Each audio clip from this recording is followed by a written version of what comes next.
South ఇండియాలోనే biggest sorry store మన Varahi silks మన విజయవాడ ఎంజీ రోడ్ లో డిసెంబర్ 4వ తారీఖున ఘన ప్రారంభం.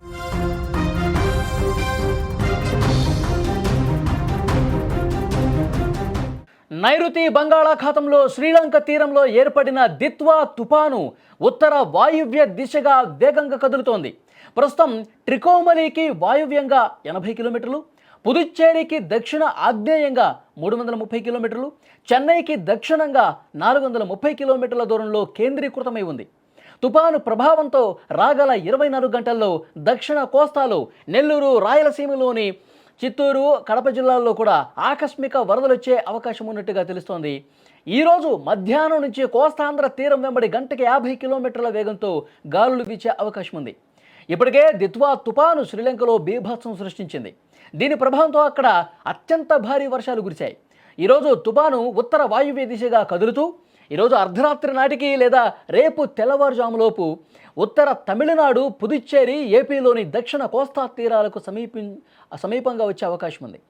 రేపంతా తుపానుగా తీవ్రత దీన్ని కొనసాగించి రాత్రికి తీవ్ర వాయుగుండంగా బలపడే అవకాశం ఉందని భారత వాతావరణ విభాగం తెలిపింది.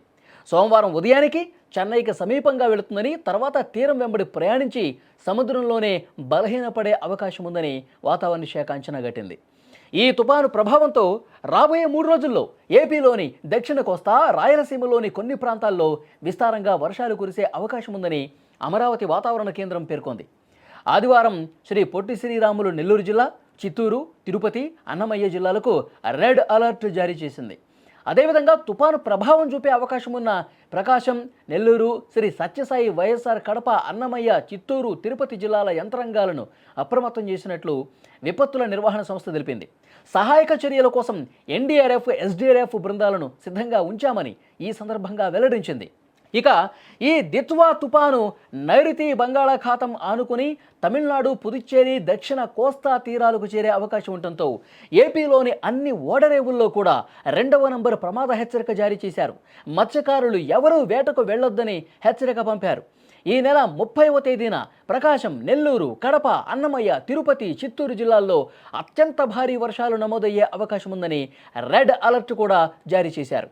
ఇక అంతేకాకుండా ఆయా జిల్లాల్లో 20 సెంటీమీటర్లకు పైగా వర్షపాతం నమోదయ్యే అవకాశం ఉందని విపత్తుల నిర్వహణ సంస్థ అధికారులు తెలిపారు. కాబట్టి మత్స్యకారులు చాలా జాగ్రత్తగా ఉండాలి, ముఖ్యంగా లోతట్టు ప్రాంతాల ప్రజలు కూడా అప్రమత్తంగా ఉండాలని చెప్పి అధికారులు ఆదేశాలు జారీ చేశారు. రైతులు జాగ్రత్తలు తీసుకోవాలి, ప్రజలు మరింత జాగ్రత్తగా ఉండాలి. లోతట్టు ప్రాంతాల దగ్గర వాగులు, వంకలు పొంగి ప్రవహించి లోతట్టు ప్రాంతాలు పూర్తిగా జల దిగ్బంధంలో చిక్కుకునే అవకాశం ఉండే ప్రమాదం ఉంది. కాబట్టి ఆయా ప్రాంతాలు మరింత జాగ్రత్తగా, అప్రమత్తంగా ఉండాల్సినటువంటి అవసరాన్ని అధికారులు గుర్తించినటువంటి పరిస్థితి ఉంది. సో ఇప్పుడు ఈ తుపాను ఎంత తీవ్రంగా దూసుకొచ్చే పరిస్థితి ఉందనేది కూడా రేపు ఒక క్లారిటీ వచ్చే అవకాశం కనిపిస్తుంది. ఆదివారం రోజు భారీ వర్షాలు కురిసే అవకాశం ఉంది. ఎందుకంటే తమిళనాడుకు అత్యంత సమీపంగా ఉంటుంది. ఈ ప్రభావం తమిళనాడుతో పాటు దక్షిణ కోస్తా, ఆంధ్ర తీర ప్రాంతం వైపు కూడా చాలా బలంగా ఉండే అవకాశం ఉందని వాతావరణ శాఖ అధికారులు చెప్తున్నారు. అంటే పొట్టి శ్రీరాములు నెల్లూరు జిల్లా, ప్రకాశం కావచ్చు, బాపట్ల జిల్లా, తర్వాత రాయలసీమలో ఉన్నటువంటి జిల్లాలు తిరుపతి, చిత్తూరు, అన్నమయ్య, కడప జిల్లాల్లో కూడా ఈ ప్రభావం ఉండే అవకాశం ఉన్నట్టుగా తెలుస్తుంది. గంటకు 50 కిలోమీటర్ల వేగంతో గాలులు వీచే అవకాశం ఉంది. ఈ సాయంత్రం నుంచే వాతావరణం పూర్తిగా మారిపోయే పరిస్థితి కనిపిస్తుంది. ఈ రాత్రి నుంచి వర్షాలు మొదలై ఆదివారం రోజు అత్యంత భారీ వర్షాలు కొన్ని ప్రాంతాల్లో కురిసే అవకాశం ఉంది. కాబట్టి ప్రజలు అప్రమత్తంగా ఉండాలి. ముఖ్యంగా రాయలసీమ, దక్షిణ కోస్తాంధ్ర, ఈ తమిళనాడుకు దగ్గరగా ఉండటం చేత ఇవి అత్యంత ప్రభావితమయ్యేటువంటి ప్రాంతాలుగా వాతావరణ శాఖ గుర్తించింది. సముద్రం కూడా కొంత అల్లకల్లోలంగా ఉండే అవకాశం ఉంది. ప్రమాద హెచ్చరికలు కూడా జారీ చేస్తూ ఉన్నారు. మత్స్యకారులు వేటకు వెళ్ళొద్దని చెప్తున్నారు.